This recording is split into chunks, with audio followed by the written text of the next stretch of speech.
Good evening, colleagues. And you're all very welcome to the People's College. My name is Jim Dorney, and I'm the president of the college.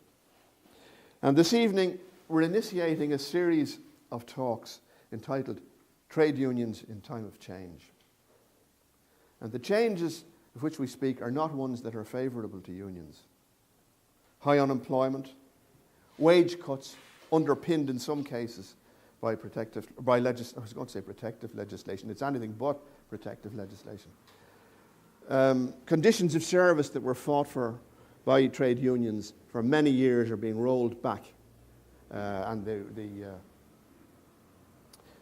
economy is the reason for it, the recession. Where work is available, it's often in part-time and temporary work. And even now, this zero-hour contracts seem to be becoming increasingly prevalent. Pension schemes are being dismantled all over the country. Now, these are the kind of formidable challenges which the trade union movement faces.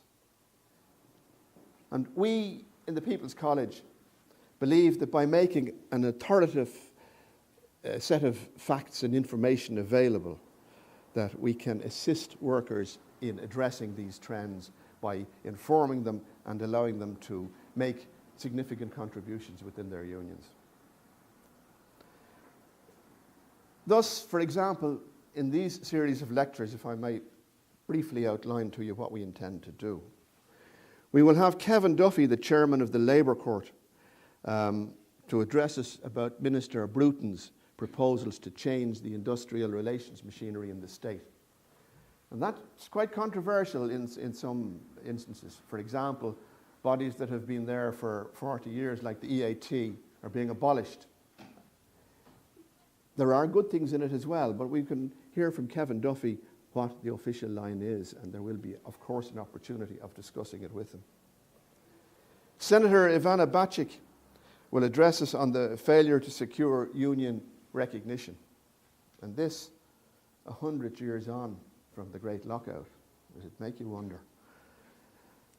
The impact of European legislation on Irish workers. And it has been very significant. I was just talking to Tom here about the part-time and fixed-term legislation. That all came from Europe. I sometimes wonder, if it weren't for Europe, would we have such legislation in this country? Women in trade unions, or whether they're getting due recognition in the leadership positions in trade unions, is something that is very controversial. And that will be addressed by Noreen Green and Mags O'Brien, both women who have served in unions in leadership positions. And we will get their perspective on that. The role of unions in ensuring stable economic progress will be addressed by Paul Sweeney, who's the economic advisor to the Congress. The Freedom of Information Act, which is supposed to ensure open government, and it's been in the news recently about the cost of it, and Brendan Howlin has made some new proposals.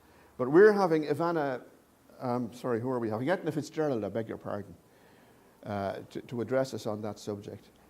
And some of you will remember that Etna Fitzgerald was the minister who introduced the Freedom of Information in the first instance. And the final lecture in the series will be David Begg, the General Secretary of the Irish Congress of Trade Unions, who will address us on the question of, are trade union structures fit for purpose? In other words, it will encapsulate the whole thing and say, is the union movement set up properly to deal with these challenges?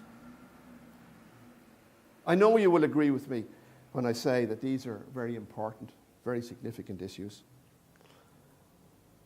And there's an old saying, and it's this: in times of crisis, it's better to light a candle than to curse the darkness.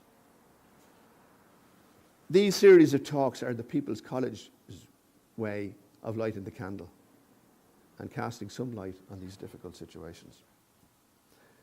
The person who will light the candle for us this evening here is Tom Wall, who's the former Assistant General Secretary of the Irish Congress of Trade Unions, and I must say, a very good friend and supporter of the People's College over the years. Tom is going to address us on the question of trade unions and the law.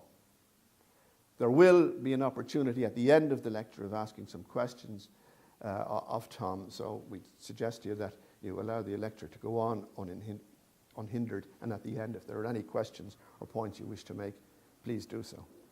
So will you please join with me now in inviting Tom Wall to address us on the question of trade unions and the law. Come on, Tom.